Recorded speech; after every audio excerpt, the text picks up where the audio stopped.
Kalau saudara tanya, nama saya Ibu Eli, saya dari Surabaya, saya punya 3 anak ya. Memang potongan tampang saya nggak ada tempat potongan hamba Tuhan dan jujur nggak ada di dalam hidup saya. Kalau saudara tanya, saya punya cita-cita jadi hamba Tuhan nggak ya. Dulu mungkin saudara tanya, Bu Eli, dulu sebelum jadi hamba Tuhan apa? Saya ini pengacara, pengangguran banyak acara ya.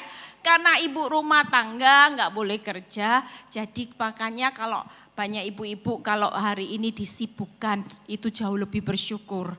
Saya karena saking nggak punya kerjaan, kerjanya cuman gosipkan orang. Ya, kerjanya cuman hal yang negatif. Saya seorang ibu sosialita.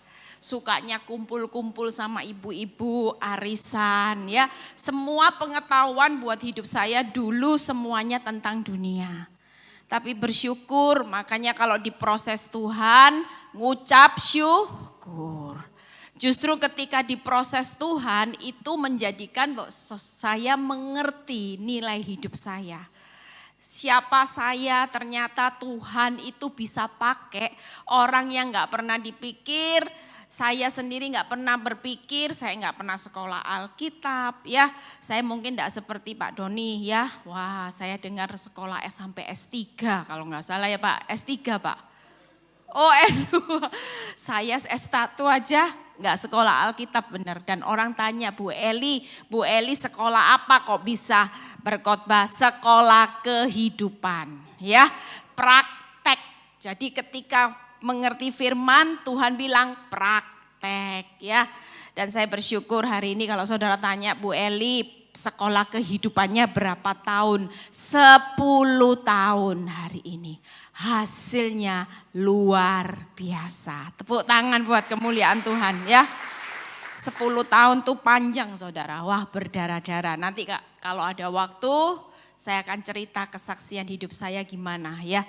Saudara percaya bahwa dalam hidup ini saya ingin menyampaikan firman yang saya mengerti ternyata dulu saya jadi orang Kristen memang sejak lahir. Saya menikah pada waktu itu suami saya bukan orang Kristen dan saya berpikir ketika dia baik, dia cinta saya dapat suami itu saya sombong saudara. Karena saya lihat suami saya ini cinta mati sama saya.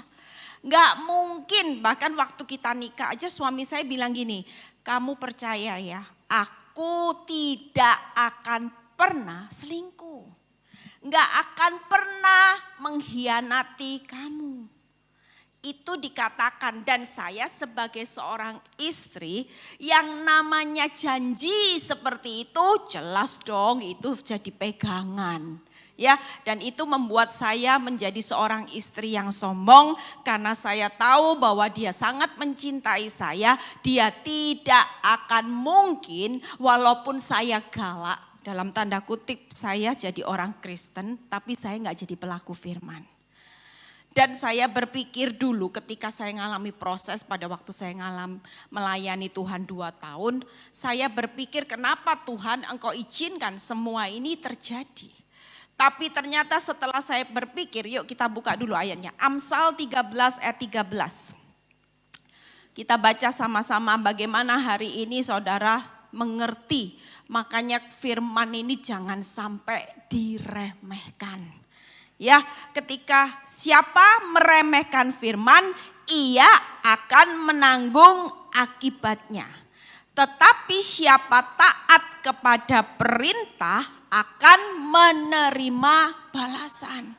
Waktu saya merenung firman ini, Tuhan itu jelas seperti saya itu memori saya ke belakang. Oh ya, ternyata apa yang saya alami dan saya menikah itu pada waktu saya ngalami badai itu 15 tahun pernikahan berjalan baik. Semuanya baik-baik. Saya menjalani hidup zona nyaman. Saya terlalu nyaman, saya lihat suami baik, mertua baik, keuangan baik dan semuanya baik saudara. Apa yang baik itu justru tanpa saya sadari saya jalan kakinya lurus tapi ujungnya maut. Saudara tahu apa yang saya lakukan selama ketika saya punya seorang suami yang baik, hidup saya nyaman.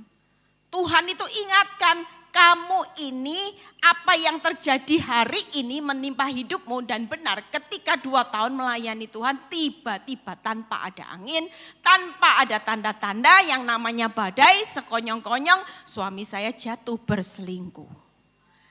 Dan itu membuat keadaan hidup saya yang tadinya hidup di zona nyaman, benar-benar hidup saya terpuruk. Seperti dunia runtuh, dan kalau saya merenungkan firman, saya benar-benar hari ini berbagi sharing firman buat saudara, ini harus saudara perlu pertimbangkan. Tuhan cuma ingat gini, apa yang terjadi hari ini itu tidak lepas dari apa yang saudara tabur di masa lalu, makanya menuai. Dan saya ingat di mana dulu kalau saya bertengkar sama suami, saya selalu kadang-kadang bilang gini, cerai, sombong. Kalau sudah ngomong cerai, suami saya nggak jadi pergi, saudara. Dan dulu saya juga nggak nabur firman yang baik. Kalau tiap kali dimaki-maki suami, wah seharusnya Tuhan bilang ini, istri tunduk sama suami. Tapi buat hidup saya nggak mau. Saya berusaha untuk menanduk. Di situ saya tahu bahwa hari itu dan saya punya ketakutan. Hidup ini apa yang saudara takutkan, apa yang saudara khawatirkan, itu yang menimpa saudara. Saya punya ketakutan yang luar biasa kehilangan suami. Ketika saya menaruh hidup saya, menggantungkan hidup saya karena saya tidak kerja. Dan saya melihat suami saya baik, suami saya cinta saya. Apa yang saya butuhkan dia bukan suami yang pelit. Wah kalau ibu-ibu dapat suami yang gak pelit itu luar biasa. Tapi walaupun uangnya banyak, kalau pelit penderitaan saudara. Dan di situ saya merasa hidup saya nyaman. Wah kerja enggak boleh, tapi kalau keuangan dicukupin orang bilang ngapain kamu pusing kerja. Selama suami bisa mencukupi enggak pelit, enggak usah kerja. Dari situ saya punya ketakutan, saya tiap kali walaupun suami saya enggak kemana-mana, tapi saya selalu takut kehilangan suami saya. Selalu takut, khawatir, padahal orangnya di samping saya terus. Dan saya ingat apa yang menimpa saya, apa yang saya takutkan, khawatirkan bertahun-tahun itu yang menimpa hidup saya. Apa yang saya gemakan hidup mati dikuasai lidah, di situ itu yang menimpa saya. Tiap kali saya ngomong cerai, dan tanpa saya sadari semua perkataan yang negatif itu terjadi saudara.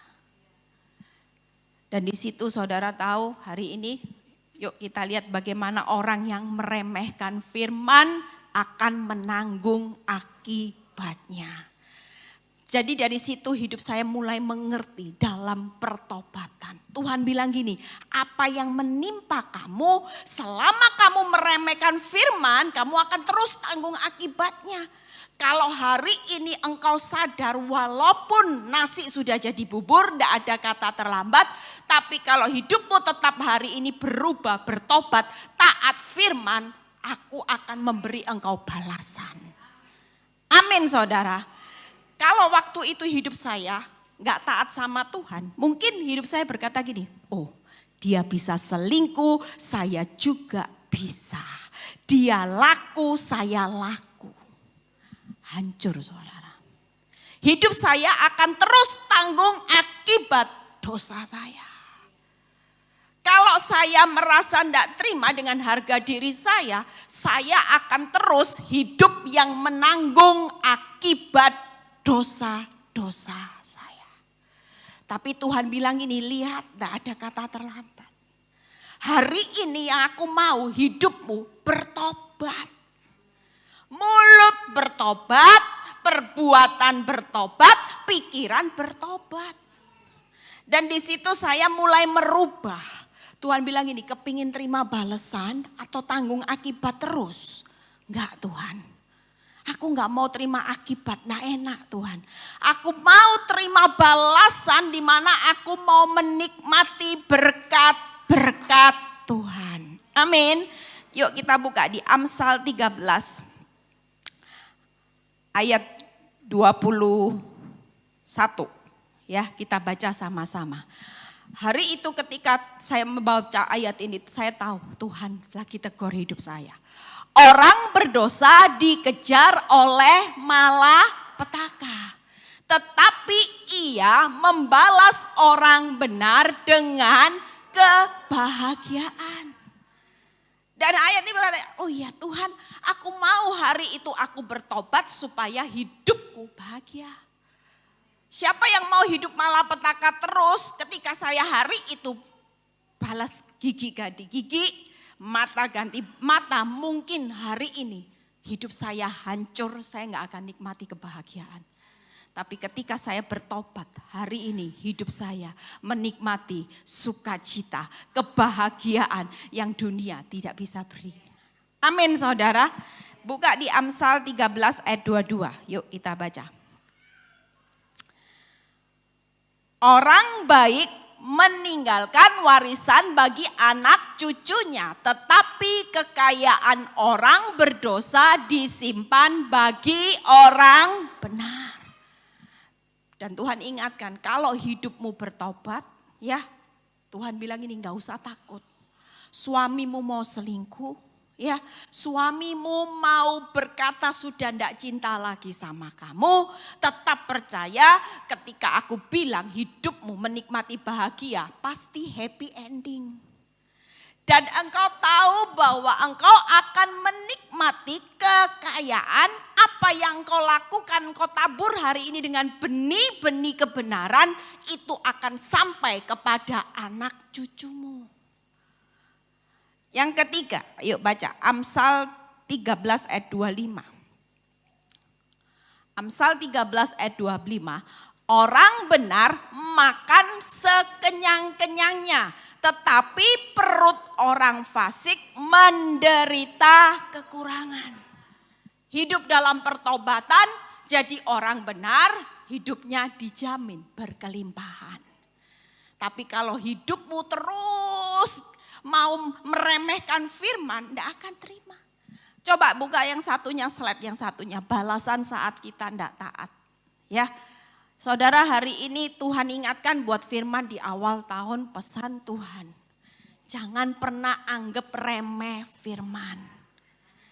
Tuhan itu tidak bisa disogok dengan kehadiranmu. Mau 1 minggu 7 kali hadir, mau melayani Tuhan, mau beri uang. Kalau hidupmu tetap meremehkan firman, saudara tidak akan terima balasannya. Hidup ini yang paling penting saudara, hidupi firman, jadi pelaku firman. Apa yang Tuhan tidak izinkan dalam hidupmu, taat.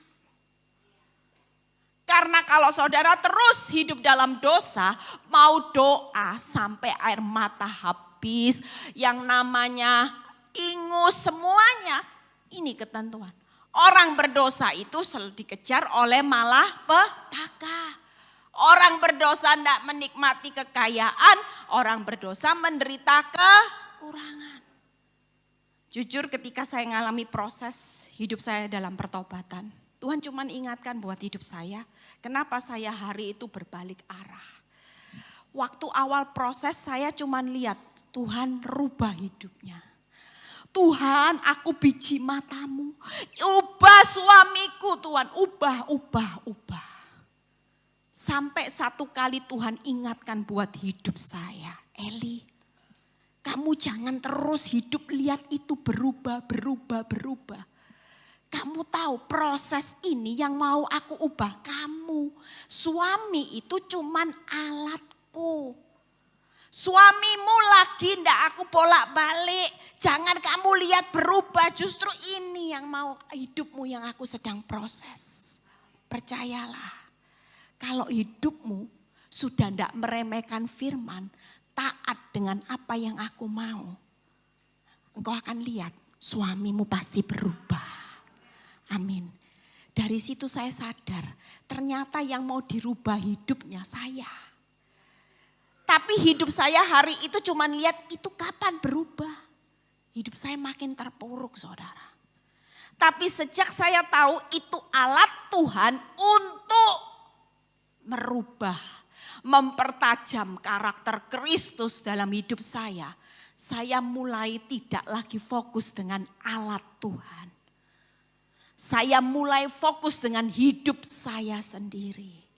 Kalau dulu mulutnya suka maki-maki, mukanya dulu kalau lihat suami lagi selingkuh, pulang selingkuh punya bukti, saya sudah tunggu di depan pintu. Saya akan bawa bukti dan saya akan maki-maki suami saya. Tapi sejak Tuhan berkata berubah, di situ saya mulai berubah, saudara. Suami saya sendiri lihat perubahan hidup saya itu takjub. Kalau dulu saya sukanya marah, saya sukanya ajak bertengkar. Sejak Tuhan kasih saya perintah bisu tuli. Hari itu saya dapat firman di Mazmur 38. Saya benar-benar kaget, Tuhan kasih saya firman untuk bisu tuli sebagai istri. Dan sejak itu ketika suami saya pulang, walaupun ada bukti, saya punya bukti dia bohongi hidup saya, Tuhan cuman bilang gini, suamimu bagianku. Bagianmu adalah taat. Ketika suami saya pulang, Tuhan cuman bilang gini, praktek. Apa yang mesti engkau lakukan sebagai anakku, walaupun engkau tahu dia sakiti hidupmu. Saya cuman bilang, mengampuni Tuhan, praktek. Kalau orang mengampuni, wajahnya tidak boleh seperti kuda Nil. Wajahnya harus tebar pesona. Karena hatinya mengampuni, mengasihi. Sejak itu saya praktek, saudara. Mulai kalau lihat suami pulang, biasanya muka kuda Nil. Hari itu pulang, wajah saya mulai berubah. Dulu kalau suami pulang dengan kesalahan, saya nggak mau bilang makan, minum, enggak. Saya tinggal masuk kamar, saya sudah enggak ajak omong. Tapi sejak Tuhan bilang gini, praktek. Iman tanpa perbuatan adalah mati. Dan saya mulai praktek, saudara. Saya mulai tawari mau makan, mau minum. Walaupun untuk hidupi kebenaran enggak gampang, saudara. Satu kali ketika saya tawari suami saya makan karena saya mau praktek, saya disuruh Tuhan praktek. Saya justru dapat perlakuan dibentak, saudara. Saya diusir, suami saya bilang gini, pergi, kamu enggak perlu urusi hidup saya. Saya bisa makan, saya bisa ambil semua sendiri. Betapa sakitnya mau praktek firman. Belum lagi dengan kata-kata ketika saya berbuat baik sekalipun suami saya cuma bilang gini, aku itu sudah enggak cinta, enggak punya rasa sama kamu. Kalau hari itu saya enggak mau hidupi firman, mungkin saya bisa bilang gini, kamu kira saya kebutuhan kamu, saya juga enggak butuh kamu. Bisa enggak? Tapi karena saya tahu hidup saya Tuhan mulai bilang gini, praktek. Mau taat, meremehkan firman, atau engkau mau mengabaikan firmanku. Dan hari itu saya cuma nangis, habis dibentak saya nangis. Saya bilang Tuhan tadi tahunya lebih baik saya enggak usah menawari makan daripada ketika saya berbuat kebenaran tapi hati saya terluka. Lebih baik saya diam di kamar, yang penting saya enggak marah-marah, saya kunci kamar, saya berdiam diri jauh lebih baik. Tapi Tuhan tahu dan Tuhan berkata gini, kalau engkau enggak pernah jadi pelaku firman, kapan hidupmu mulai berubah? Kalau hari ini engkau tetap berbuat yang baik, tapi tetap yang jahat itu terjadi, Tuhan berkata jangan jemu-jemu berbuat baik. Tetap kalahkan kejahatan suamimu dengan kebaikan dan kasihmu. Karena kasih dan kebaikanmu itu akan membuat hidupnya berubah. Dan benar, saudara. Proses hidup suami saya itu orang yang tidak suka sama orang Kristen. Karena dia lihat orang Kristen bawa kabur uang. Dulu kalau saya menikah di zona nyaman, 15 tahun karena dia suami yang baik. Teman saya sampai tahu kalau saya ke persekutuan doa. Teman saya itu selalu bilang gini, ini pergumulannya enggak ada yang lain. Uang enggak dia, pergumulannya satu, tangisan air matanya karena dia kepingin suaminya terima Yesus. 15 tahun saya nangis untuk pertobatan dia, terima Yesus enggak bisa. Ternyata saya sadar yang jadi iblis batu sandungan saya sendiri, saudara. Dan saudara tahu hasilnya ketika saya praktek firman. Saya melayani dia dengan kasih. Di situ Tuhan tarik jiwanya. Hari ini suami saya sudah terima Yesus sebagai Tuhan dan Juru Selamat. Orang tanya, Bu Eli yang nginjili siapa? Enggak tahu. Secara akal orang bingung, hidup berzina kok malah terima Yesus. Dan saudara tahu pelayanan saya hari ini pelayanan sudah di 4 kota. Di Surabaya suami saya sudah bangun 2 rumah doa buat saya. Itu bukan perkara yang mudah. Suami saya bisa berdoa, suami saya bisa baca firman. Itu satu hal yang selama ini saya pergumulkan dan Tuhan berikan satu kemenangan buat saya. Saya bersyukur ketika saya praktek firman, apa yang jadi pergumulan saya di zona nyaman. Justru di proses ini Tuhan jawab satu persatu. Itulah kemenangan. Dan saudara perlu tahu hari ini yang saya mau lihat, yuk kita buka. Hari ini kalau saudara praktek firman tuh gak ada ruginya. Taat sama Tuhan dalam proses. Buka Ulangan 11 ayat 11 sampai 12. Ya. Mungkin hari ini hidup saudara di awal tahun, saudara hidupi kebenaran, bukan keadaan bertambah baik. Mungkin menghidupi kebenaran itu justru keadaannya makin buruk.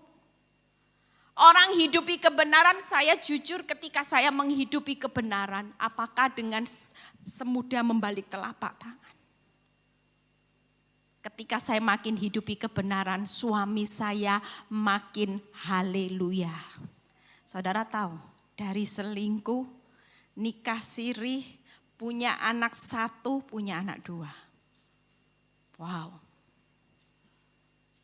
Kalau orang tanya, Bu Eli, sudah pingin menyerah enggak? Berulang kali saudara. Satu hal yang membuat saya sampai hari ini bertahan, satu. Karena dalam hidup saya enggak ada pilihan selain untuk menyelesaikan kehendak Tuhan. Kalau seandainya kata saya bilang sama orang, Tuhan boleh kasih pilihan. Mau menyerah, mau pisah atau tetap lanjut, saya akan pilih pisah saudara. Tapi karena saya taat sama firman, tidak ada pilihannya. Suamimu tetap suami yang sudah selingkuh sampai punya 2 anak. Itu tetap suami yang terbaik. Dan saudara tahu sebelum baca ini saya lupa ada satu kesaksian ketika saya mulai tiarap. Dulu saya waktu suami saya selingkuh saya pakai kekuatan saya sendiri. Suami saya enggak ada perubahan.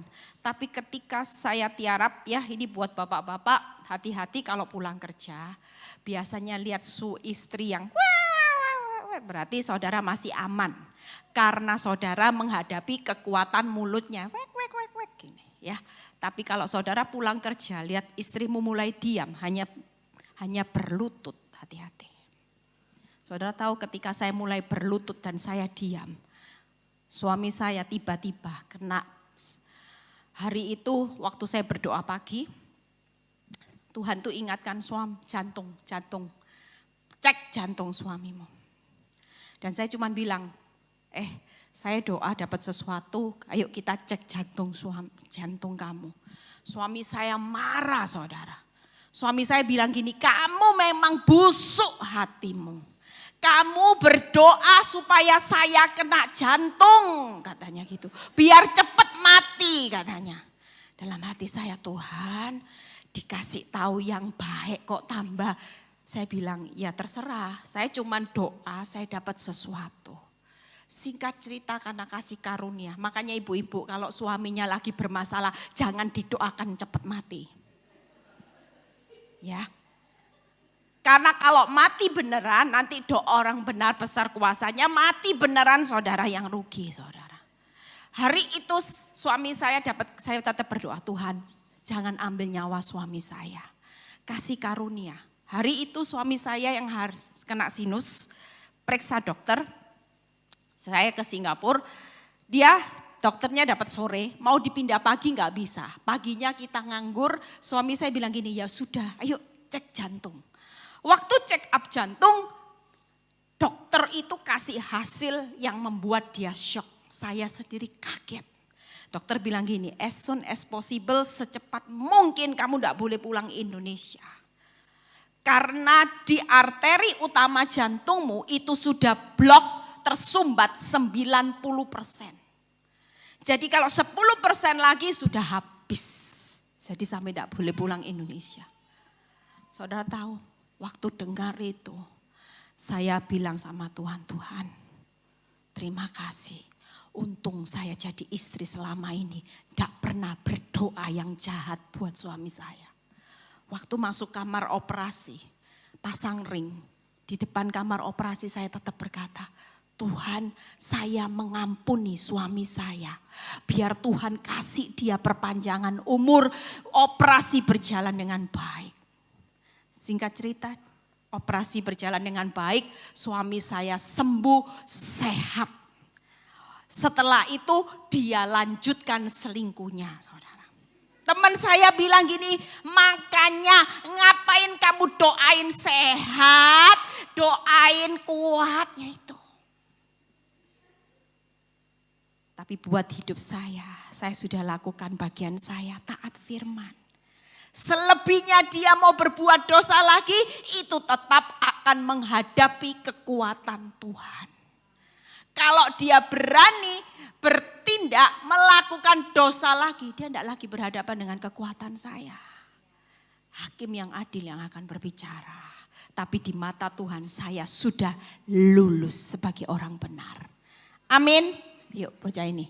Tetapi negeri kemana kamu pergi untuk mendudukinya ialah negeri yang bergunung-gunung dan berlembah-lembah yang mendapat air sebanyak hujan yang turun dari langit. 12. Suatu negeri yang dipelihara oleh Tuhan Allahmu, mata Tuhan Allahmu tetap mengawasinya dari awal sampai akhir tahun. Ini pesan Tuhan buat saudara hari ini. Kalaupun proses hidupmu belum pulih, saudara tidak perlu takut. Mungkin keadaan hidup saudara hari ini makin taat sama kebenaran, dibawa satu hidup, gunung masalahnya makin tinggi. Bahkan melewati lembah air mata, saudara mungkin hari-hari ini sudah mengalami proses saya sendiri menghadapi hidup kalau lihat terus sama masalah, capek saudara. Bagaimana gak capek? Orang udah ajarin saya banyak trik, saya ikuti semua cara pendeta. Mulai tengking roh peperangan saya praktek saudara.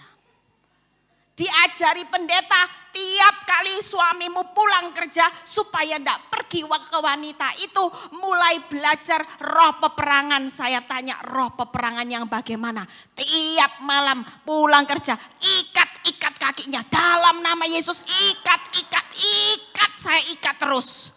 Tiap pulang kerja saya ikat kakinya, tidak akan keluar rumah dalam nama Yesus. Pergi saudara. Diajari lagi pakai minyak urapan katanya. Kasih semua minuman, apa-apa kasih minyak urapan. Sampai yang namanya aqua semua saya tetes minyak urapan. Kopi semua. Berubah? Makin parah saudara. Ini tadi. Karena sebenarnya dalam hidup saudara dan saya, hari ini saya bersyukur. Ketika Tuhan tidak jawab hidup saya cepat-cepat, saya bersyukur. Kenapa saudara? Karena ketika hari ini melewati proses 10 tahun, memang target saya belum berhasil sepenuhnya buat suami saya. Walaupun dia sudah kenal Yesus, dia bisa baca firman, dia sudah dukung pelayanan saya. Tapi saya belum lihat perubahan itu sepenuhnya. Suami saya masih jatuh bangun. Karena suami saya sudah punya 2 anak, ya saya ngalami PHP, pengharapan palsu sudah berapa kali. Diusir, ditarik lagi, diusir, balik lagi. Sampai orang itu bilang gini, kamu ini kok bodoh. Tiap kali diusir wanita itu 2 anaknya kalau main dititipin saya. Bahkan anak kecil 2 itu kalau panggil saya ke rumah, saya umurnya masih kecil, Mami Eli, Mami Eli. Maunya saya cubit gara-gara perbuatan mamamu. Jujur, kalau saya enggak punya hati kasih, ini anak kan gak bisa lapor, saya cubit aja. Pelampiasan. Tapi ketika saya tahu hidup saya hari itu, Tuhan yang kasih saya perintah, saya walaupun dibawa Tuhan dalam hidup, proses hidup saya di PHP kayak jet coaster saudara. Nanti sudah lihat, diusir aduh Tuhan. Enggak lama kemudian 1 tahun setengah balik saudara. Alasan anaknya cari mamanya. Tapi saya tahu, saudara lihat itu tadi ayat di Ulangan 11. Di mana saudara hari ini enggak perlu takut. Karena Tuhan itu pasti mencukupkan. Di mana negeri kemana kamu pergi yang mendudukinya ialah negeri yang bergunung, yang berlembah. Tapi Tuhan tetap mencukupkan apa yang menjadi kebutuhan saudara dan saya. 10 tahun proses dalam hidup saya ketika saya taat, keadaan tidak bertambah baik. Tapi yang saya lihat bagaimana Tuhan mencukupkan. Tuhan berikan saya kekuatan bahkan tiap kali sampai hari ini saya jadi orang Kristen yang makin lama bukannya makin lemah. Kalau saya tidak taat hari itu mungkin hidup saya hari ini nggak jadi hamba Tuhan. Mungkin hidup saya nggak tahu, mungkin ke rumah sakit jiwa bisa, kena kanker bisa. Tapi karena kuasa Tuhan yang dahsyat ketika saya taat firman, saya terima balasannya. Dan Tuhan berkata, aku angkat hidupmu jadi kepala bukan ekor, naik bukan turun. Walaupun lahiriah makin merosot, tapi target Tuhan 10 tahun saya ngerti. Tuhan cuma bilang gini, targetmu belum berhasil, tapi targetku sudah berhasil. Aku lihat hidupmu sudah berubah, aku lihat hidupmu sudah melayani Tuhan, dulu melayani dunia jadi sosialita tukang gosip. Hari ini mulutnya yang gosip dipakai untuk memberitakan firman. Amin saudara. Target Tuhan berhasil. Dan saudara tahu orang benar itu tidak pernah lepas dari keturunan. Saya punya 3 anak hari ini. Tuhan lawat pelihara mereka secara luar biasa. Orang dunia berkata anak saya hancur masa depannya. Anak saya pasti rusak. Tapi ketika saya taat Tuhan berkata keturunanmu aku yang akan pelihara, akan jagai. Dan saudara tahu hari ini 3 anak saya. Yang pertama itu lulus sekolah Alkitab barusan wisuda. Lulus summa cum laude, wow itu bonus buat saya. Lulus sekolah Alkitab dan tidak selesai sampai di situ, barusan wisuda dia lanjut sekolah S3, ambil sekolah konseling di bidang teologi. Buat hidup saya, ketika saya taat balasannya ada keturunan ilahi yang Tuhan titipkan buat hidup saya. Amin saudara. Hidup saya sendiri yang tadinya orang bilang enggak bisa apa-apa karena enggak boleh kerja, otaknya ini nganggur saudara. Ya, orang bilang mana mungkin Bu Eli yang modelnya seperti ini bisa jadi hamba Tuhan. Itu kalau bukan mujizat, bukan karena anugerah, enggak mungkin saudara.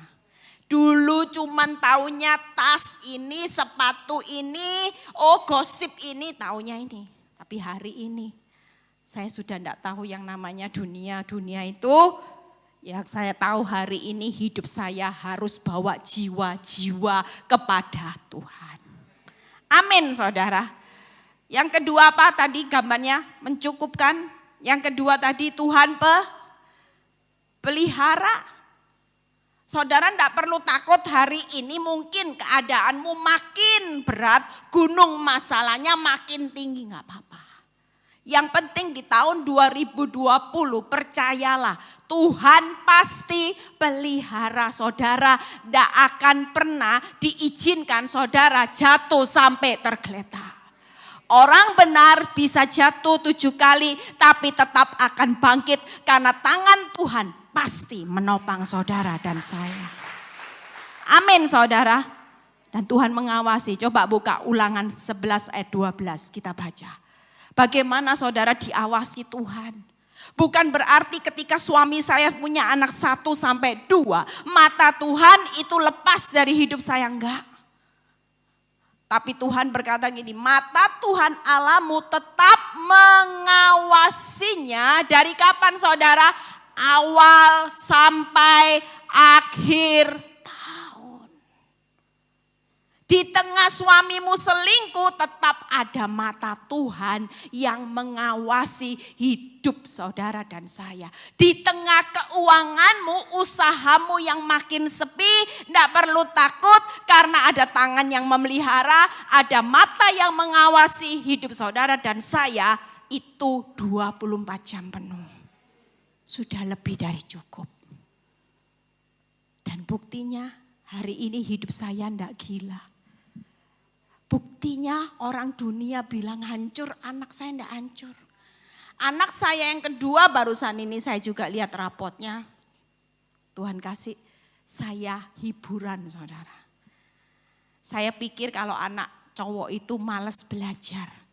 Sukanya main game kalau ada waktu nganggur. Tiba-tiba, Mam, mau tahu enggak rapot saya berapa? Berapa? 3,82. Hari itu saya bilang, Tuhan itu dahsyat. Anak saya hari ini Tuhan promosikan itu karena saya tahu ketaatan air mata saya Tuhan berikan balasannya. Amin saudara. Anak saya yang ketiga itu membanggakan saya sama suami. Sampai kalau saya pikir dulu, kalau kita pergi ke di SF, ada universitas yang kelasnya dunia, Berkeley, saya cuman batin gini, anaknya siapa ya yang bisa sekolah sini? Mimpi kali, tapi ternyata apa yang saya ucapkan hari itu, mimpi itu jadi nyata. Anak saya diterima di UC Berkeley, saudara. Mujizat. Hari ini yuk saudara dan saya mungkin tidak mungkin melanjutin yang berikutnya, waktunya udah habis ya Pak. Masih ya, oke. Ya saudara, masih ya, berapa menit lagi? Hah? Berapa? Oh ya udah, saya pikir biasanya saya 45 menit sudah di-cut soalnya kalau khotbah ya. Tapi saya yang capek saudara. Saudara percaya? Amin saudara ya. Dan ketika hari itu Tuhan ngawasi hidup saya, benar-benar Tuhan buktikan bahwa dia hidup. Benar-benar yang namanya hidup saya. Saudara tahu orang itu takjub lihat hidup saya gini. Hari ini orang yang modelnya cuman seorang ibu sosialitan ya, bisa dipercaya Tuhan di 4 kota saudara. Di Surabaya, Jakarta, Bali, Semarang. Dan di situ ketika saudara tahu waktu saya mendirikan persekutuan doa awal, saya bermula hanya 10 orang. Di Surabaya cuma 10-15 wanita berkumpul. Tapi hari ini Tuhan buktikan, walaupun banyak mulut-mulut yang menghakimi saya jalan maju. Yang penting saya cuma taat sama Tuhan, taat sama Tuhan, taat sama Tuhan. Dan hari ini saudara tahu di Surabaya jemaat yang datang tiap minggu wanita, persekutuan doa itu 170 sampai 200 wanita. Saudara lihat, kalau hari itu saya menyerah di tahun keberapa waktu suami saya punya anak kedua, jujur saya pingin menyerah. Suami saya sudah bilang gini, kamu suka enggak suka terima wanita ini, telan, istilahnya ini telan hidup ini, telan. Dia sudah beri saya 2 anak. Kamu suka enggak suka, kamu harus terima wanita ini jadi bagianku seumur hidup. Waduh, kalau sudah ngomong seumur hidup saudara, itu kayaknya sudah kartu mati. Masih sudah nyakiti hati ditambah lagi, gimana lagi aku enggak punya rasa sama kamu, sama wanita ini, cinta. Kalau saudara jadi wanita digituin, nyerah enggak saudara? Nyerah. Saya maunya bawa kaca, saya bilang gini, ngaca. Saya hari itu karena saya sudah terbentuk, saya mulai taat firman, saya mulai belajar respon benar. Mulut ini rasanya kepingin maki-maki. Tapi saya masuk kamar mandi karena saya hari itu tidak kuat saudara. Saya tetap manusia, punya daging, dicubit masih teriak-teriak. Saya nangis di kamar mandi, saya bilang Tuhan saya sudah tidak kuat. Saya nangis, Tuhan saya tidak kuat. Tuhan suruh saya bertahan. Tapi hasilnya bertahan bukan bertambah baik. Kenapa saya tidak izinkan suami saya ambil pilihan kalau dia sudah bahagia dengan wanita ini sampai punya 2 anak. Kenapa Tuhan masih suruh saya bertahan? Tiba-tiba, makanya kalau suaranya Tuhan tuh tidak pernah lebay. Tidak pernah gini, oh kasihan anakku, enggak. Itu bukan suaranya Tuhan. Tuhan cuma bilang gini, Eli, kenapa kamu nangis? Kenapa kamu tawar hati? Bukankah hidupmu ditentukan apa kataku? Keputusanku yang akan terjadi atas hidupmu, skenarioku sebagai sutradara hidupmu, itu yang akan terjadi. Hidupmu bukan ditentukan apa mulut suamimu yang barusan ucapin. Dia mau bilang tidak cinta, dia mau bilang tidak ada rasa, dia bilang harus terima wanita itu jadi bagian seumur hidupmu. Aku Tuhan Allahmu. Aku yang akan memulihkan segala sesuatu menjadi indah pada waktunya. Ketika Tuhan berbicara itu, air mata saya hapus saudara. Air mata saya hapus, saya keluar. Waktu suami saya berbicara seperti itu, saudara tahu posisi dia lagi sakit di rumah sakit. Maunya saya panggil suster, suntik painkillernya dicabut dikit biar sakit. Lagi sakit loh saudara. Saya yang jaga di sebelahnya, dia berani loh ngomong seperti itu. Saudara tahu waktu saya keluar dari kamar mandi, saya lihat itu di sebelah ada soto panas, suster baru antar. Ya, kalau saya jahat, saya waktu mau suapin ini punya pikiran, pura-pura jatuh, tumpah biar rasain. Bisa kan dia gak berdaya kok lagi sakit, itu kuah soto panas saudara. Tapi buat hidup saya karena saya mau praktek firman. Supaya saya terima balasannya, saya tidak terus nanggung akibatnya. Walaupun balasannya saya lihat itu keadaan yang lahiriannya terus makin parah. Tapi saya tahu Tuhan sedang mengumpulkan semua air mata, kesengsaraan saya sedang didaftarkan. Pada akhirnya benih yang saya tabur dengan berjalan maju bercucuran air mata, saya pulang akan bersorak-sorai sambil membawa berkas-berkas. Benih. Orang nanam benih itu tidak sehari muncul saudara. Tapi pastikan kalau saudara hari ini berjalan maju. Saudara bawa benih. Taat sama firman. Responmu benar. Saudara berjalan maju sambil nabur benih. Waktu saudara berapa tahun, 10 tahun proses, saya bisa lihat ke belakang. Hari itu benih yang saya tanam dengan air mata, kesengsaraan saya mulai muncul saudara. Muncul, ada buah. Tapi kalau saya hari itu, hidup saya tidak taat firman. 10 tahun menderita, lihat ke belakang tidak ada buah. 0. Sudah menderita, tidak ada buahnya. Lebih baik menderita, responmu benar, taat firman, lihat buah-buahnya. Mulai saudara nikmati saudara. Amin saudara. Dan di situ saya lihat benar-benar hari-hari ini saya lihat proses. Satu persatu keadaan hidup saya diperbaharui. Lahiriah saya merosot, tapi Tuhan bilang ini tidak apa-apa. Targetku bukan lahiriamu, targetku batiniamu. Batiniamu hari ini satu persatu seisi rumahmu sedang aku perbaiki. Amin. Apa artinya Tuhan bilang? Kalau 3 tahun aku pulihkan, targetmu berhasil. Tapi 3 tahun waktu pemulihan terjadi kamu senang.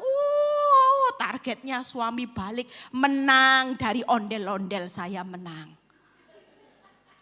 Tapi Tuhan bilang, kamu senang, tapi Tuhan senep saudara. Lihat targetnya enggak terjadi. Lah kalau gini, target saya belum sepenuhnya, tapi Tuhan disenangkan enggak? Disenangkan enggak saudara? Saudara tahu hari ini banyak jiwa-jiwa pemulihan rumah tangga, wanita-wanita yang bertahan, itu karena lihat proses hidup saya. Bahkan buah sulung saya sudah masuk solusi.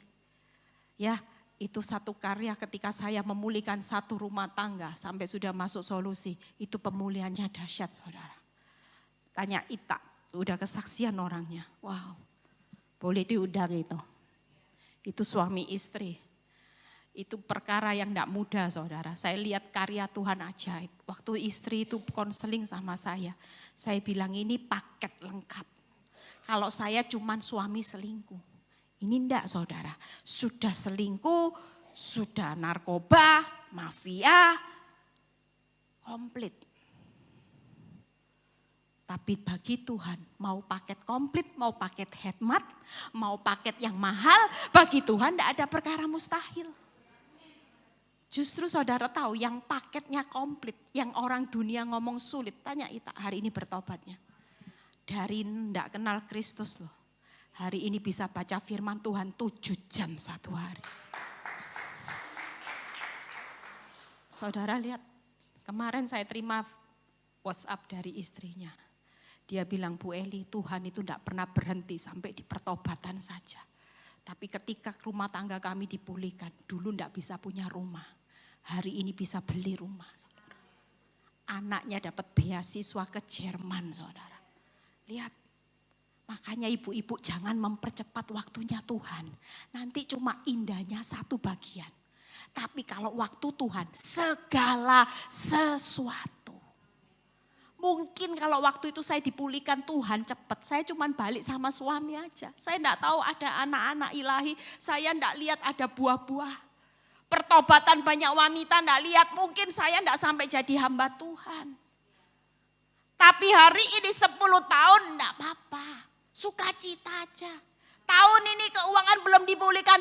Terima kasih Tuhan. Haleluya. Berarti target Tuhan masih terus jalan atas hidup saudara dan saya. Amin. Amin saudara. Makin mengucap syukur saudara akan lihat. Akan banyak perkara besar yang Tuhan percayakan. Amin. Yuk ayat terakhir. Buka di Keluaran 19.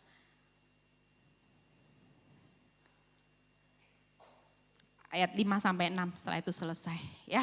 Jadi kalau diproses Tuhan lihat lembah gunung masalah makin besar, ngucap syukur. Amin. Bagian Tuhan tetap jalan. Proses berlanjut, kasih setia Tuhan juga akan berlanjut. Jadi sekarang jika ini ya, kamu sungguh mendengarkan firman-Ku dan berpegang pada perjanjian-Ku, maka kamu akan menjadi harta sayanganku sendiri dari antara segala bangsa, sebab akulah yang empunya seluruh bumi. Wow, sungguh-sungguh pesan Tuhan tahun 2020, saudara dan saya, jangan main-main sama firman. Mulai ditingkatkan sungguh-sungguh, makin serius. Serius baca firman, serius jadi pelaku firman. Saudara, ketika saya baca ayat ini saya bilang, wow, betapa bangganya kalau saya jadi apa tadi 15 ini harta kesayangannya Tuhan. Tuhan itu yang punya seluruh bumi. Kalau saudara jadi harta kesayangannya Tuhan, luar biasa. Amin saudara. Yang berikutnya, kamu akan menjadi bagiku kerajaan imam dan bangsa yang kudus. Inilah semuanya firman yang harus kau katakan kepada orang Israel. Amin. Saudara mau pulang dari tempat ini, enggak usah bingung sama masalah. Masalahmu mengikuti sampai benar-benar tambah parah, tapi percaya kalau saudara mulai sungguh-sungguh serius sama Tuhan, saudara akan dapat. Saudara dan saya jadi harta kesayangannya Tuhan. Saudara akan jadi imam di dalam kerajaan, menjadi imamat rajani, imamat yang kudus, umat milik kepunyaan Allah. Saudara mau pulang dari tempat ini berubah, masalahmu enggak usah dipusingkan. Percayalah, tadi pagi saya khotbah yang Tuhan ingatkan hari ini. Walaupun di tengah proses keadaan hidupmu makin parah, tapi tetap ingat ada kebajikan, kemurahan Tuhan akan mengikuti saudara dan saya seumur hidup saudara. Itu tidak akan pernah bisa dibatalkan oleh keadaan buruk apapun. Hari ini mungkin keuanganmu terpuruk, tidak apa-apa, percayalah Tuhan lagi murnikan saudara dan saya. Ya, 3 tip yang saya ajarkan, saya sudah ajarkan di jemaat saya. Kalau lagi proses semua orang konseling saya ajarin 3. Saya juga ketika praktek 3 hal ini luar biasa saudara. Saudara akan lihat perkara besar akan banyak terjadi ketika saya praktek. Saudara tahu, hidup ini kalau terjadi hal yang buruk, 3 hal yang saudara perlu lulus. Makin cepat lulus, makin luar biasa. Yang pertama, hati. Karena Tuhan melihat hati. Kalau ada keadaan buruk, ya Tuhan pengen uji, hatinya udah lulus enggak sih? Dulu kalau saya disakitin suami, saya sakit hati. Saya sedih, tapi ketika saya tahu saya harus lulus ujian hati, ada keadaan buruk, yang saya dengar buruk, yang saya lihat buruk, saya tetap belajar untuk bersukacita. Karena sukacita itu keputusan. Sukacita itu bukan tergantung ketika keuanganmu diberkati, sukacita. Ketika uangmu, dompetmu tipis, sedih enggak. Sukacita karena engkau tahu kepada siapa engkau berjalan. Amin. Saya mulai jaga hati, saya mulai sukacita, saya tetap mengampuni, saya tetap mengasihi. Itu yang pertama. Yang kedua, ujian iman. Setiap keadaan buruk pasti Tuhan pengen nguji imannya gimana. Karena standar orang benar, tanpa iman orang tidak berkenan di hadapan Tuhan. Keadaanmu kalau iman naik turun tidak dapat sesuatu dari Tuhan. Yakobus 1 ayat 6-7 berkata seperti itu. Jadi ketika ada ujian, saya mulai dulu iman saya up and down. Kalau lihat bukti baik, iman saya naik. Kalau lihat bukti buruk, saya dengar berita buruk, iman saya down. Tapi ketika saya tahu saya lagi ujian pemurnian hari itu. Ketika keadaan makin buruk, saya tetap memilih percaya Tuhan di atas kenyataan hidup saya. Saya tidak lagi mau mempercayai kenyataan hidup daripada mempercayai Tuhan. Saya mulai balik. Walaupun ada keadaan buruk, saya bilang sama Tuhan, Tuhan Apapun yang saya dengar, apapun yang saya lihat, saya tetap percaya bahwa ada Tuhan yang turut bekerja di dalam segala sesuatu. Kalau hari ini suami saya masih seperti ini, itu pun tetap kebaikan buat saya dan seisi rumah saya. Itu selalu saya ucapkan. Karena saya tahu ketika saya sedang mengucapkan ini, iblis gemetar. Dia sudah lihat bagaimana iman yang dihidupi itu tidak main-main.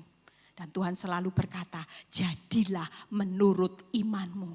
Tuhan tidak pernah bilang jadilah menurut kenyataanmu. Jadilah menurut imanmu. Yang ketiga, respon. Ketika Tuhan uji orang benar itu selalu responnya benar. Setiap kali ada keadaan buruk, suami saya mulai maki-maki saya selalu ingat. Tiap kali ada kejadian buruk saya bilang, praktek. Ini waktunya saya ngumpulkan benih. Kalau suami saya maki-maki saya dulu marah-marah. Setiap kali dia maki-maki saya, walaupun saya tidak salah, saya selalu praktek. Sorry ya kalau aku salah. Selalu saudara. Walaupun untuk hal itu saya rasanya sakit. Tapi saya berusaha untuk saya tahu musuh saya bukan darah dan daging. Musuh saya adalah melawan tipu daya iblis. Dan ketika saya dulu sakit hati dengan wanita itu juga. Tuhan bilang gini, ingat Eli, musuhmu bukan wanita itu. Tapi musuhmu adalah iblis dan kedaginganmu. Itu musuhku. Jadi sejak itu saya tahu bahwa semua yang nyakiti saya itu bukan musuh saya. Tapi alat Tuhan yang makin menyempurnakan karakter Kristus atas hidup saya. Amin. Kalau dulu lihat wanita itu marah-marah. Kalau orang mulai cerita, aku lihat wanita itu dibeliin ini. Saya panik. Tapi ketika saya tahu bahwa musuh saya bukan wanita itu. Orang kepo mulai panasi saya bilang gini, bersyukur lewat kehadirannya buat hidup saya makin punya karakter Kristus. Jadi saya bersyukur ada kehadiran wanita itu, saya bersyukur buat perbuatan suami saya hari ini yang membuat hidup saya makin dimurnikan. Amin. Kalau sudah seperti ini, iblis bisa berbuat sesuatu enggak? Ini orang dia apa-apa nih enggak bisa ngamuk. Dikirim mulut kepo-kepo, enggak bisa bereaksi, responnya ya tetap benar. Iblis bilang ini capek. Lah kalau saudara hari ini enggak, dikit-dikit marah, dikit-dikit nyolot. Yang capek saudara, iblisnya seneng-seneng. Coba mulai hari ini dibalik semua. Kalau dulu dikasih suami bilang bodoh sendiri sekarang bodoh. Haleluya, puji Tuhan.